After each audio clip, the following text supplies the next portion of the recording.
Salam, perkenalkan, saya Rusliana. Saya ucapkan terima kasih kepada dosen bahasa Yunani yang telah memberikan kesempatan untuk saya mempresentasikan materi bahasa Yunani, yaitu kata sifat, sebagai tugas akhir UAS. Baik, kita akan belajar bersama bahasa Yunani 1. Apa itu kata sifat? Kata sifat adalah kata yang menjelaskan kata benda, hingga kata itu harus sepadan dengan kata benda yang dihubungkan dengan baik dalam hal jenis, jumlah, dan kasus. Kata sifat jenis, maskulin, dan netral mengikuti pola kata benda dengan sif kedua dengan ciri vokal O, sedangkan adjektif feminim cenderung mengikuti pola kata benda dengan sif pertama dengan ciri vokal A dan O, sedangkan yang lainnya akan berakhiran O. Yang berikut ada unsur-unsur kata sifat. Unsur-unsurnya adalah ada 3, yaitu jenis, kasus, dan jumlah. Yaitu jenis. Nah, jenis ini menunjuk pada apakah kata benda itu berbentuk maskulin, feminim, atau netral. Ada 3 jenis, yaitu ada maskulin, feminim, dan netral. Maskulin ini menunjuk pada laki-laki. Nah, feminim menunjuk pada perempuan. Sedangkan netral tidak menunjuk pada siapa-siapa, tidak menunjuk kepada laki-laki maupun perempuan. Intinya netral adalah tidak menunjuk pada siapa-siapa. Yang berikut ada kasus. Unsur yang kedua itu ada kasus. Nah, kasus ini berkenaan dengan fungsi kata benda dalam hubungannya dengan kata kerja atau bagian lainnya dalam kalimat. Seperti tadi yang saya jelaskan di bagian unsur bahwa kasus itu ada 5 bagian kasus. Yaitu yang pertama tadi ada nominatif, ada genetif, ada datif, akusatif, dan vokatif. Kasus nominatif, kasus ini sering disebut kasus penamaan sebab fungsi dan peran utama dari kasus nominatif ini adalah sebagai subjek kalimat. Contohnya, contohnya di sini ada contohnya O apostolos ginoskei ton nomon. Artinya rasul itu mengetahui hukum. Dan kata O apostolos dalam kalimat tersebut adalah nominatif.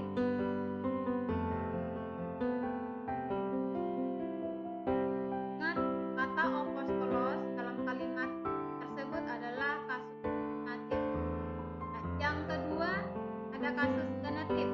Dapat juga disebut kasus penjelasan berkenaan dengan fungsinya untuk memberikan penjelasan kepada maksud serta arti dari suatu kalimat. Contohnya, ini ada contohnya. O Kuyos Tou Antropo, artinya anak orang itu. Kata Tou Antropo adalah kasus genetif yang memberikan makna atau menjelaskan bahwa anak itu adalah milik orang itu. Nah, selain menjelaskan fungsi kepemilikan, genetif juga dapat menyatakan gagasan sumber yang disebut ablatif. Contoh, kuasa dari Allah.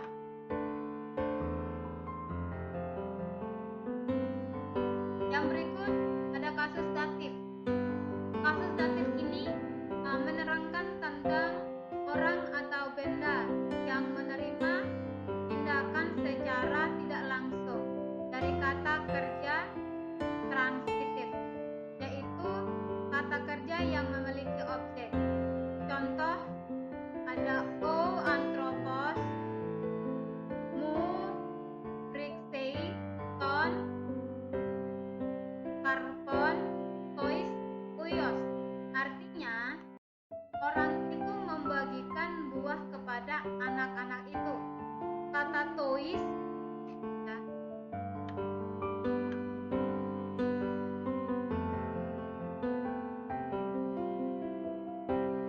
kata tois uios artinya kepada anak-anak itu adalah objek tidak langsung atau objek tidak langsung ini atau objek penyerta ya. Terus jenis yang lain adalah datif lokatif, menerangkan lokasi di mana terjadinya suatu kejadian. Contoh, mengambil buah di kebun. Dan datif instrumen menjelaskan sarana yang digunakan dalam suatu tindakan. Contoh, mengambil buah dengan tongkat.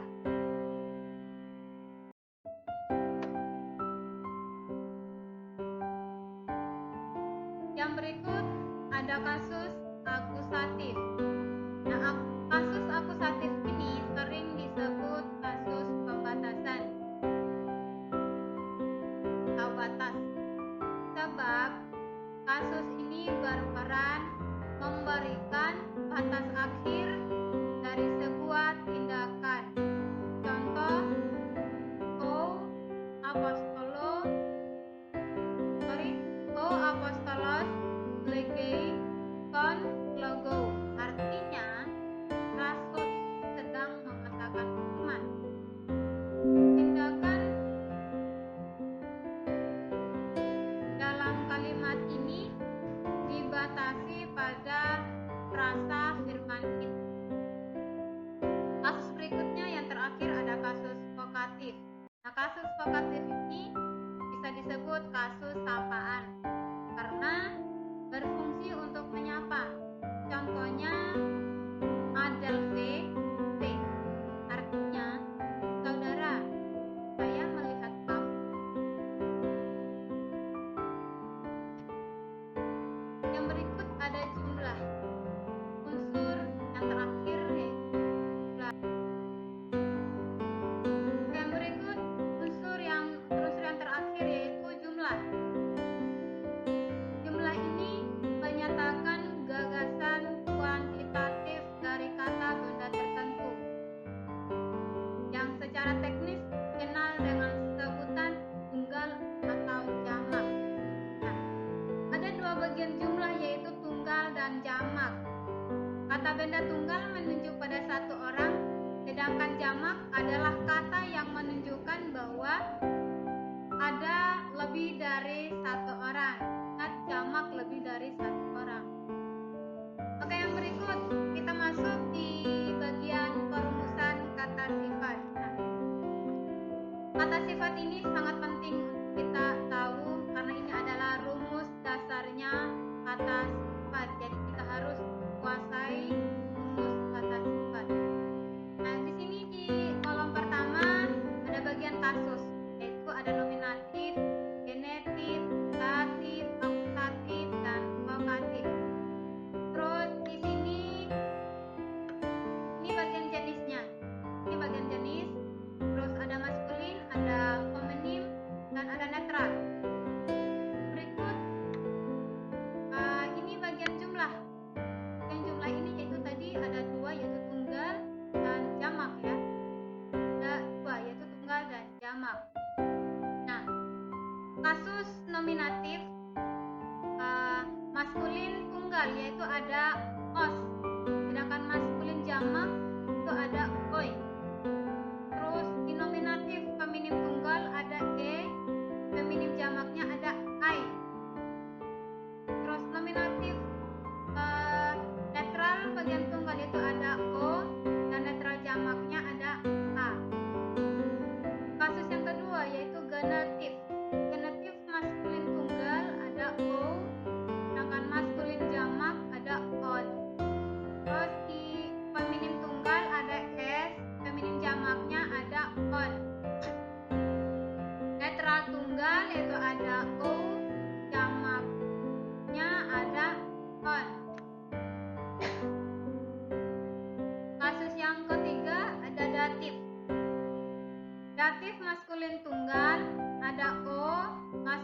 jamak ada ois, feminim tunggal ada feminim jamak ada ais. Terus di netral tunggalnya ada o, sedangkan di netral jamaknya kosong ya teman-teman, karena ini adalah sudah rumusnya. Terus kasus yang keempat ada akusatif. Akusatif maskulin tunggal itu ada on, maskulin jamaknya ada ous, di bagian feminim tunggal ada on, feminim jamaknya ada as. Terus di bagian netral tunggal itu ada on dan di netral jamaknya ada a. Pistos ini artinya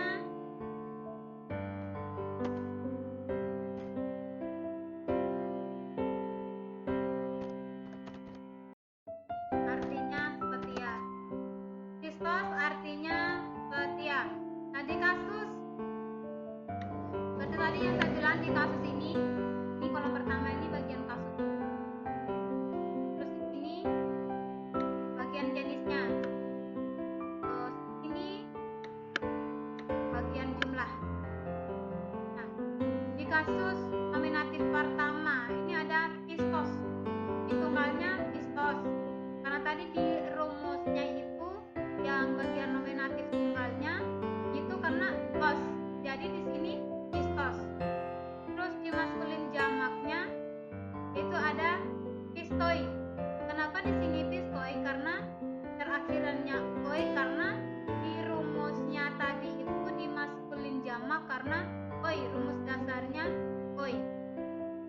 Terus di bagian feminim, bagian nominatif feminim tunggal itu ada piste. Kenapa di sini piste di huruf ininya ada e? Karena dari rumusnya tadi di bagian feminim tunggal yaitu e. Terus sedangkan di jamaknya pistai karena rumusnya tadi ai, jadi pistai.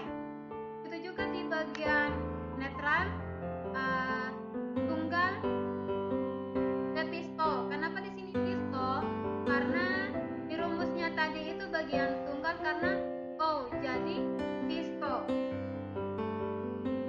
Netral jamaknya di sini pista. Nah, kenapa pista? Kenapa berubah-ubah? Karena emang dari rumusnya. Jadi rumus netral jamaknya itu a, berarti menjadi pista. Nah, begitu juga di kasus yang kedua ada genetif. Maskulin tunggalnya yaitu pisto. Pisto ini kenapa dia tidak sama dengan di atas? Karena rumus bagian genetifnya itu adalah o. Jadi maskulin tunggal itu pisto. Maskulin jamak piston. Kenapa dia piston? Karena on-nya ini memang tadi itu sudah dari rumusnya. Jadi piston. Ingat maskulin jamaknya piston. Yang di feminim. Feminim tunggal ini bagian genetif yaitu pistes. Kenapa pistes? Ini karena S-nya tadi emang udah dari rumusnya. Rumusnya tadi yang bagian genetif itu feminim tunggal yaitu S. Jadi pistes. Feminim jamak yaitu piston. Kenapa di sini piston? Karena on-nya ini emang dari dasar rumusnya. Jadi feminim jamaknya adalah piston. Nah, di netral tunggal ada pisto. Kenapa di sini pisto? O-nya ini merupakan rumus dasar dari kata sifat. Jadi netral tunggalnya pisto. Netral jamaknya adalah piston. Kenapa di sini piston? Karena on-nya ini merupakan dari rumus dasarnya kata sifat. Jadi netral jamak yaitu piston. Di vokatif ini di maskulin tunggalnya piste. Kenapa piste? Karena e ini merupakan rumus dasar dari kata sifat bagian kasus vokatif maskulin tunggal. Sedangkan di maskulin jamaknya ini kosong. Yang berikut ada feminim tunggal yaitu piste. Kenapa di sini piste? Karena e-nya ini merupakan rumus dasar dari kata sifat bagian vokatif yaitu di feminim tunggal. Sedangkan di feminin jamak yaitu kosong. Dan di netral tunggal ada piston. Nah, kenapa di sini piston? Karena on-nya ini merupakan rumus dasar dari kata sifat, yaitu di bagian kasus vokatif di netral tunggal. Nah, di bagian netral jamaknya di sini kosong. Jadi ini adalah sebuah contoh dari infleksi ke dalam kata sifat, di mana ada pistos dan beserta rumus-rumusnya yang lain. Ini merupakan sebuah contoh. Yang berikut, ada penggunaan kata sifat. Nah, kata sifat bahasa Yunani dapat digunakan dalam 3 bentuk. Konstruksi posisi kata sifat. Nah, posisi kata sifat yang pertama ada posisi atribut, ada posisi predikatif, dan posisi substantif. Nah, posisi atribut ini merupakan kata sifat atributif lebih menekankan pada kualitas dari kata benda. Maka dalam penerjemahan sering digunakan kata yang. Ingat ya, dalam penerjemahan ini menggunakan kata yang. Untuk menerangkan mutu benda itu. Apabila kata sifat dihubungkan dengan kata benda yang memiliki artikel, maka lahirlah 3 bentuk konstruksi posisi atributif. Antara lain, yang pertama itu ada rangkaian kata sifat yang terdiri dari artikel, kata sifat, kata benda. Contohnya ini.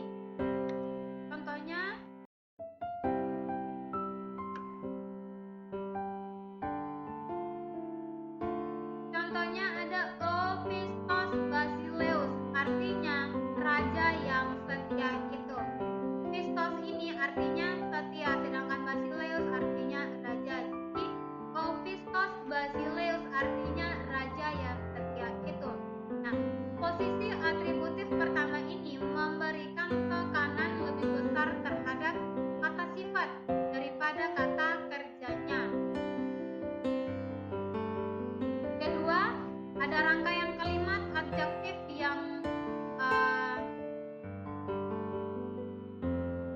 terdiri dari artikel kata benda, artikel kata sifat.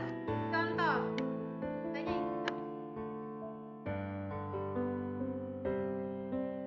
contohnya ada O Basileus Opistos, artinya raja yang setia itu. Dalam konstruksi ini, baik kata sifat maupun kata benda sama-sama ditonjolkan, karena kata sifat itu ditempatkan selaku oposisi atau keterangan penegasan dari kata benda yang terkait padanya. Nah, ketiga, ada rangkaian kata sifat yang meliputi kata benda, artikel kata sifat. Contoh, ada contohnya. Contohnya Basileus Opistos, artinya seorang raja yang setia. Kata benda di sini adalah tidak tentu dan bersifat umum, sedangkan kata sifat dalam kalimat itulah yang mengkhususkannya.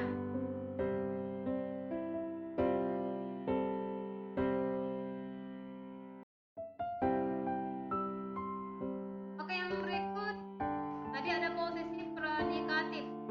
Posisi predikatif ini, konstruksi posisi predikatif sering diterjemahkan dengan bantuan kata adalah. Ingat, bantuan kata adalah. Nah, kata sifat posisi predikatif dapat dibentuk dalam 2 jenis konstruksi kalimat, yaitu yang pertama, konstruksi yang terdiri dari kata sifat, artikel, kata benda. Contohnya,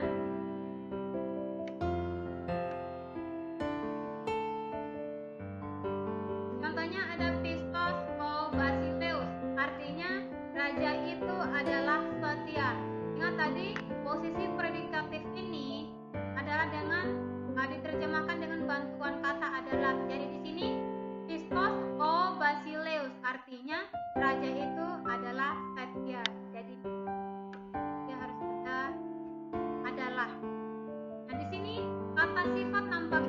mendapat tekanan sedikit lebih besar dibandingkan dengan kata bendanya. Dan yang kedua, ada rangkaian kalimat kata sifat yang terdiri dari artikel kata benda, kata sifat.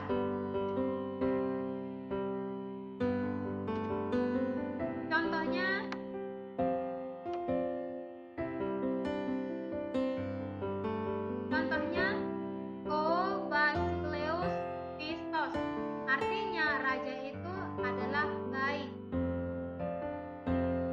Yang kedua, posisi substantif. Yang kedua ada posisi substantif. Jenis yang lain dari konstruksi kata sifat adalah substantif, yaitu kata sifat yang hanya memiliki bentuk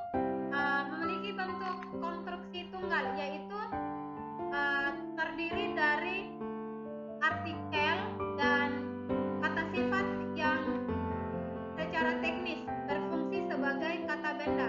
Nah, contohnya di sini ada oipistoi. Oipistoi ini dapat berarti para pria yang setia atau orang-orang yang setia. Bahkan kadangkala posisi substantif hanya diterjemahkan dengan yang baik atau si baik. Nah, ini ada posisi atributif. Posisi atributif ini mencirikan kata benda, ada artikel yang sekasus, sejenis, dan sejumlah. Nah, terjemahannya di sini adalah yang. Tadi itu terjemahannya adalah, sedangkan yang sekarang ini di posisi atributif terjemahannya yang. Bentuk konstruksinya, yang pertama itu ada rangkaian kata sifat yang terdiri dari artikel, kata sifat, kata benda, memberikan tekanan lebih besar terhadap kata sifat daripada kata kerjanya. Misalnya ini ada Opistos Basileus. Nah, artinya raja yang setia itu. Hari ini kan penerjemahannya yang ya. Jadi di sini Opistos Basileus artinya raja yang setia itu. Nah, rangkaian kalimat yang adjektif yang terdiri dari artikel kata benda, artikel kata sifat, baik kata sifat maupun kata benda harus sama-sama ditonjolkan. Misalnya ini O Basileus Opistos artinya raja yang setia itu. Yang ketiga ini ada rangkaian kata sifat yang meliputi kata benda, artikel kata sifat, atau tidak tentu dan bersifat umum, sedangkan kata sifat dalam kalimat itulah yang mengkhususkannya. Terus misalnya ada Basileus Opistos artinya seorang raja yang setia.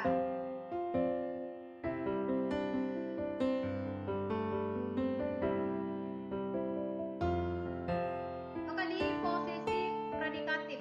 Posisi predikatif ini mencirikan kata sifat menyatakan kata benda yang sekasus, sejenis, sejumlah, tidak ada artikel.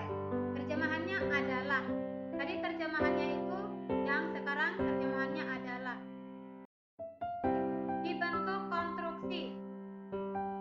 Rangkaian kata sifat yang terdiri dari kata sifat, artikel, kata benda, atau kata sifat nampaknya mendapat tekanan sedikit lebih besar dibandingkan dengan kata bendanya. Misalnya ada Pistos O Basileus artinya raja itu adalah setia. Terus di rangkaian kalimat kata sifat yang terdiri dari artikel, kata benda, kata sifat. Misalnya contohnya O Basileus Pistos artinya raja itu adalah setia.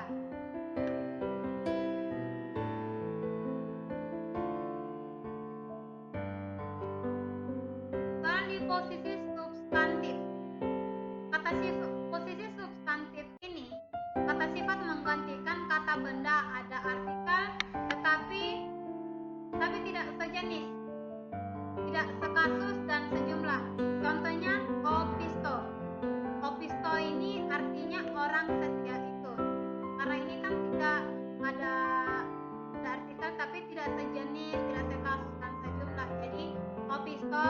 contohnya ini opisto, artinya orang setia itu.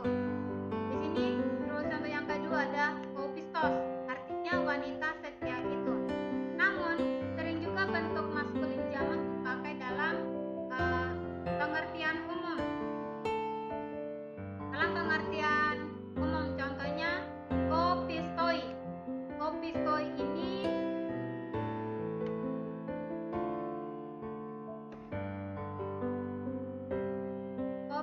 ini dapat berarti para pria yang baik atau orang-orang yang baik.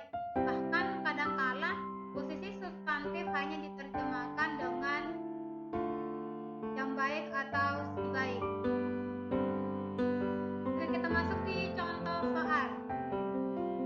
Contoh soal, ini ada soalnya O Gatos, O Agatos, O Adelphos, Didaskei, Tous, Pistos, De Ecclesia. Nah, ini O Agatos merupakan kata sifat. Kata sifat, itu kata sifat bagian kasus nominatif terus di maskulin tunggal. Sehingga di sini singkatannya ada KSNMT. KSNMT ini kata sifat nominatif maskulin tunggal. Jadi O Agatos ini kata sifatnya. Terus di sini ada Tous. Tous, Pistos ini adalah kata sifat. Nah, kata sifatnya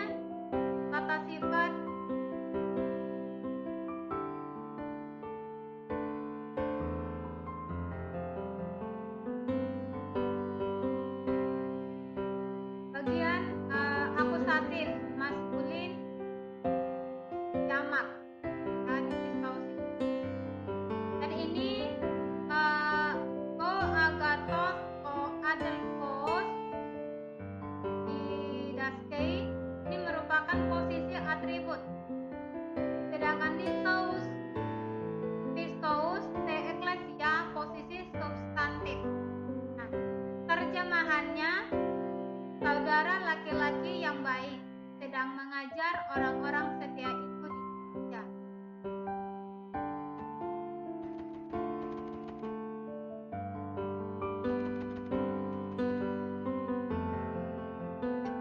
Ini ada keterangannya dari contoh soal tadi yang ini.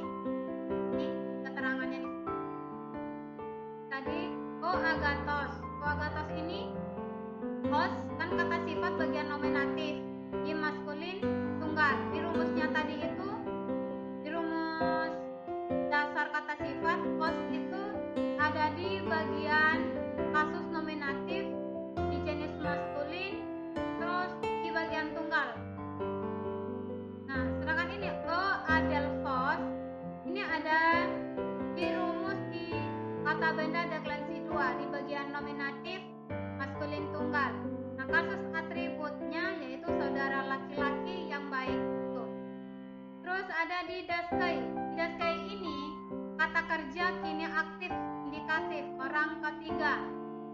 Karena ini ei merupakan rumus dasar dari kata kerja kini aktif indikatif yaitu di orang ketiga bagian tunggal. Terus Tous Pistos. Ini Tous Pistos itu kata sifat. Tousnya ini di bagian kasus akusatif tapi di maskulin jamaknya. Tadi di rumus dasarnya itu Tous ini ada di kasus akusatif di jenis maskulin jamak. Ya, jadi kasus substantifnya itu orang-orang setia itu. Terus De Ecclesia. Dia ini merupakan rumus dasar dari kata benda deklensi 1, yaitu deklensi pertama. Itu di datif, habis itu di feminim bagian tunggal. Terjemahannya adalah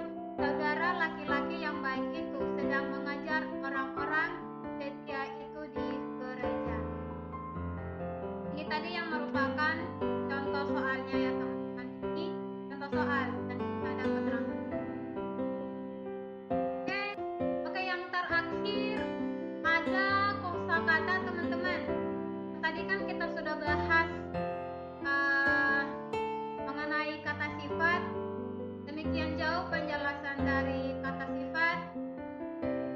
Saya ucapkan terima kasih. Tuhan Yesus memberkati.